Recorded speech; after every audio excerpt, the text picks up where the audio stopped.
everybody, it is your girl Chrissy J. Welcome to my channel. If you're new, hit the subscribe button. Don't be afraid to leave a comment to let me know you were here so I can say hello back. And like, thumbs up, click the bell to be notified so you don't miss another video. Oh, and don't forget to share.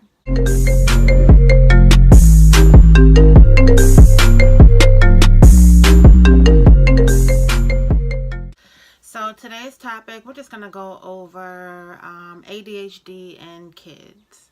For you all who do not know, my name is Chrissy J. I have a son. His name is Caden. He's 7 years old. Caden will be 8 years old in August. And I feel like as any other 8-year-old or 7-year-old, Caden has energy. I do feel like sometimes his energy is a little more than others.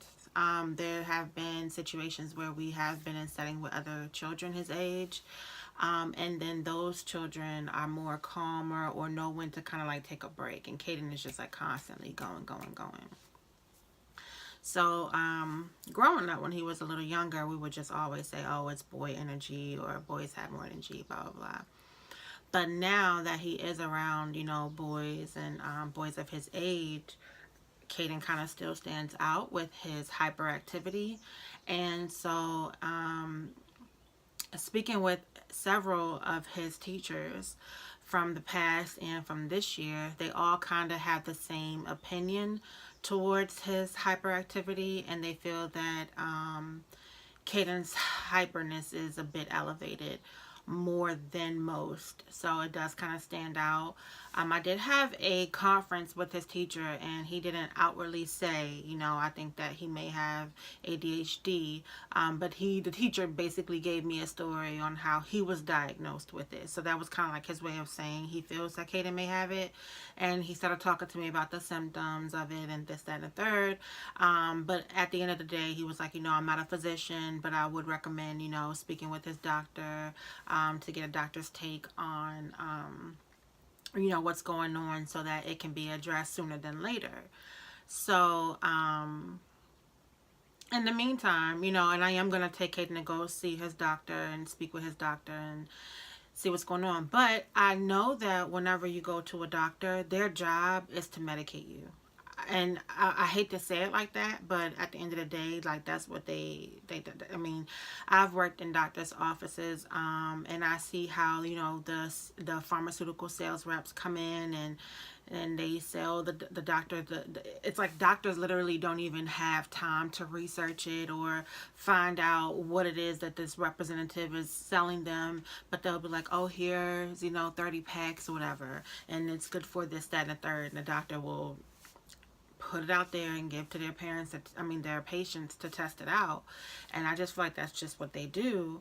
Me, on the other hand, I would be looking for more of a holistic approach. I feel like 7 years old, 8 years old, even 10 years old, I just think it's too young to start medication. And I do not want Caden to be dependent on medicine. I don't want him to get in his adulthood and have to continue taking medications. All medications, as we know, have side effects. Most of the time, the side effects are worse than the issue that you're trying to treat. And then I just don't want him to be so dependent on the medication that if he doesn't take it any longer or decides that he doesn't want to take it, that he's completely different than how he is when he was on it. You know what I'm saying? So it's a really touchy subject, because as a parent, you do want to make the best decision for your child, and you want to have their best interest in mind. You want to look for a healthier future for your child, but at the same time, you have to also do what's not only what's best, but also what's smart. And I feel like there's just too many people out here in the world relying on medication. And it's just, there's like a medicine for everything. I can't sleep, there's a medication. I'm depressed, there's a medication. Too hyper, there's a medication. Just everything has a medication. And I feel like there are holistic ways for all of these issues. And it's not the doctor's job to recommend a holistic way. It's always their job to write a prescription. So with that being said, I did do some research on ADHD. And as I was researching the symptoms, I'm actually like, wow, I might have ADHD, and the part that I feel that affects me is the attention span and the easily to be distracted. So with me, I can be cleaning up the house, and let's say I start in the kitchen. I'll have to take something upstairs to my room, and I'll just be distracted and end up in my room for an hour doing something totally off, or I'll just start cleaning my room. It's like instead of finishing one room, moving to a next room, moving to a next room. If something requires me to go to another room, I'll end up starting that room. Like if I'm cleaning up my office and then I have to use a bathroom, I'll go to the bathroom, use the bathroom, and then get up and then end up start cleaning the bathroom. You know what I mean? And then I look up and I've literally started every room in the house, but I haven't completed one room in the house. And that's where I feel like is my biggest issue. And it's not even just with cleaning, it's with business. Like I consider myself a serial entrepreneur, and I start businesses. I'll start a business idea. I'll start working on, my business plan or whatever. And even like as far as like getting the website, I'll pay for everything, and then it just stops. You know what I mean? And I just feel like I don't finish anything. And so that's really what I'm really, really focused on in 2019 and going forward is to finish my tasks that I start. Don't start anything else until I'm done. And stop being so impulsive, because a lot of my ways are just impulsive. I'm just like, oh, that sounds good, or boom, oh, that looks good, boom, like, oh, okay, I need that, buy it. Like, no, I need to start doing my research. I need to start looking around at other alternative methods. I need to start looking around at what I already have, what I can utilize, and things like that. So some of the symptoms with ADHD, and I wrote some notes down, are of course hyperactivity, not being able to stay focused on tasks, easily to be distracted. And I was researching, like I said, on ways that I can treat in a holistic approach without medications. And for parents who may have children with these symptoms, they say that creating small, manageable tasks help. And then once the child accomplishes or achieves those tasks or goals, you reward them. So, like I said in the previous and I said it in Unwind with Chrissy J last week with the episode with Sean. I was saying that I think it was that episode. It might have just been in the vlog. I'm not sure. But I basically was saying that, Sean came up with like a point system for Caden to reward him for a huge reward, which is his PS4. And then in between that big reward, he gets smaller rewards. So he'll get to go skating, or he'll get to have movie night, or whatever it is that Caden wants. For that week or that month or whatever, he'll be rewarded as long as he, does well and does what he's supposed to do. So, excuse me, for me personally, I can say since we implemented the point system with Caden, it has definitely worked. We've gotten a lot of improvement. His teachers all calls have stopped. Not to say Caden's being like super duper good in school, but it's not requiring a phone call home. And at one point, as you all know, it was really starting to stress me out. I literally was getting a phone call home from the assistant principal to the counselor to the music teacher to the PE teacher to the cafeteria lady and to his homeroom teacher. So like everyone had something to say about Caden, and now the calls have completely stopped.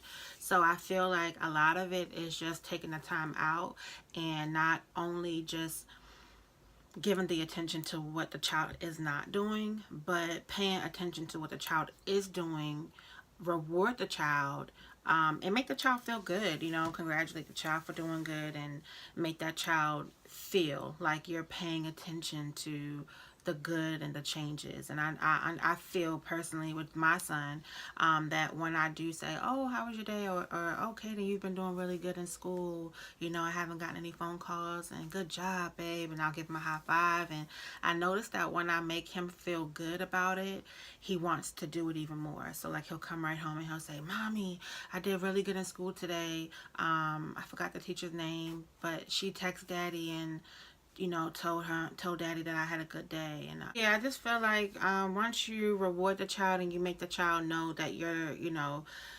seeing the improvement in a child, it makes a child feel that much better to want to do even better. And that's what's going on with Caden. So as far as like his chores in the house, we still haven't been able to get him to do them on his own, which that will come in time. I think that just comes with like maturity and things like that and routine. And because Caden never really had a set routine when it comes to chores, I really don't expect that to be turned around overnight. However, we did list the list of things that Caden is to do, and we let him know, if you do these things without us having to tell you to do them, then you'll earn, your allowance money for it. And then when the weekend comes, you can spend your money after you save a little bit to buy, whatever you want to buy when we go out. Well, so far, y'all, he hasn't earned anything yet. I've been having to tell him to do it. But before, I would say, for example, Kaden, go downstairs and take the clothes out the dryer and put them in the basket. Bring the basket upstairs to your room so I can fold it.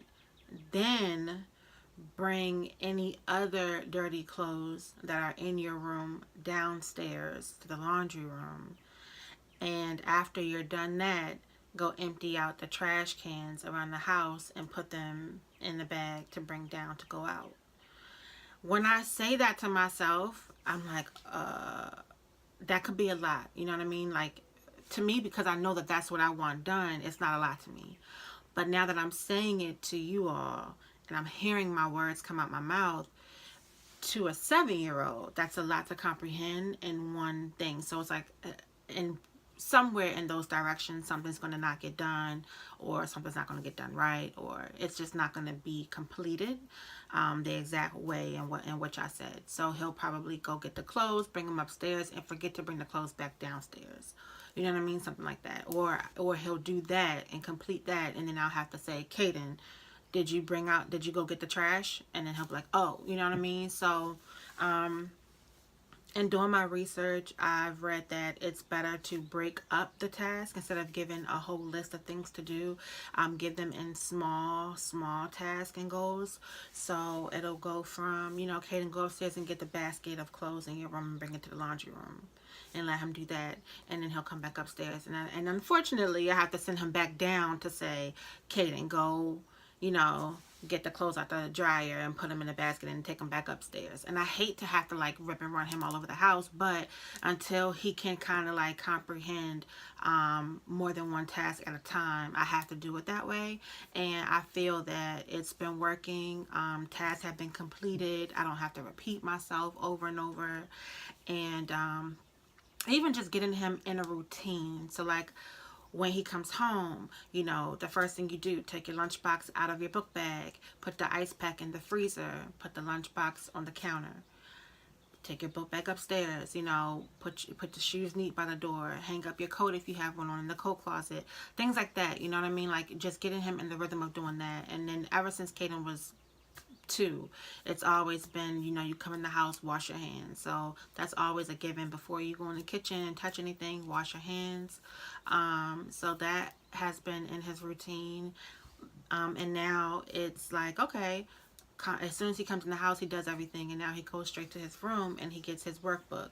He'll get his workbook, and I have assignments for him. I'll have him do those assignments, and then when he's done those assignments, usually before, I was having him go get right in the shower so he can just put on his house clothes and kind of like lounge around and be in the house for the rest of the night.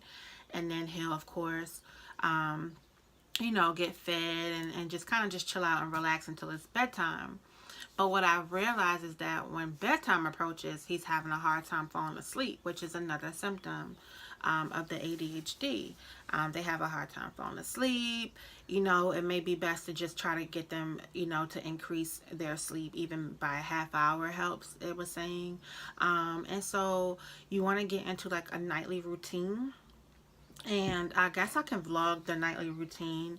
I haven't been on it 100%, like involved with him with the nightly routine, just because of my work schedule. I get off work at 8:30, and that's definitely something that, I'm working on, as you guys know. But right now, Instead of having him take a shower so earlier on, what I do to kind of like unwind and relax his body is I'll allow him to eat dinner first, and then he'll take a shower. And then it kind of like relaxes his body where he has like 30 minutes left before the night's over, and he can kind of like read a book and kind of get himself settled in, you know what I mean, for bed and wind down. Another thing is, you know, you want to have the room that the child sleeps in dark and cool, and just relaxing. And so I don't have it pitch dark in there. I did have a night light, but then I ended up buying Caden a lava lamp. And so I realized that when I had the lava lamp in front of him, just the bubbles of the lava, you know, going up and down, and the color of the lava and things like that, radiating off of the walls and things. It's something that he can look at. It's something that can just, you know, get his, basically just relax him, have his mind just kind of like at ease, and then he'll fall asleep. So that's been something that's worked for us. Last night, as you guys know, Caden slept in the office because it was just too hot, and he doesn't have a screen in his window, so we couldn't crack his window yet. So I put him in my office and opened up the window in here. But yeah, I mean, so far we're trying these little things, and it is definitely working. So I do feel like there is hope. I know that some, you know, people's situations are definitely more extreme than others. I'm just speaking for what's working for us right now. And there is definitely, you know, ways that you can handle ADHD without medicating your child. And like I said, you guys, you know, Caden hasn't spoken to, we haven't actually seen his doctor. Caden has not been diagnosed with ADHD. I'm just a parent. I'm speaking with multiple teachers, and I'm just doing my research so that I can get, you know, a couple steps ahead of the game. And I feel like if I can start implementing, you know, these things, and of course, you guys know Sean has been a humongous help with Caden and helping, you know, get things in order. So with us kind of like staying on top of his structure and things like that, it has definitely improved a lot. Because at one point, I mean, literally, like, my hair was falling out. Like, I was so stressed out. And so one of the things that Caden is working on this week is he wants me to come to his school and have lunch with him on Thursday, which is tomorrow. And I told him, I'm like, you know, be good today like you were Monday and Tuesday, and I'll come up there tomorrow and have lunch with you. So those are things that I feel like, you know, will help keep him on track. You know what I mean? Like, if you have something to work towards, then who doesn't want to, you know, want what they want? You know what I mean? Like, we don't go to work to not get a paycheck. You know what I mean? If that were the case, no one would go to work. So I feel like Caden feels like, okay, I'm doing this, I'm doing that, I'm doing this. What am I getting for it? And so as a parent, you know, we just got to kind of like acknowledge that. And we can't just always say, oh, well, you're the child, you're supposed to do that, or you're supposed to listen, or, you know, granted, yes, they are, but everyone has to have a reward system. You know what I'm saying? That's just what it is. So I didn't want to make this too long. Comment below if you have a child that has similar symptoms. If you have a child that has been diagnosed with ADHD, what have you done to, you know, get it under control? If you have any advice to give me, I'm more than welcome and open to all, you know, all advice. And yeah, leave it in the comment below. Thank you guys so much for watching, and I'll see you later. Bye.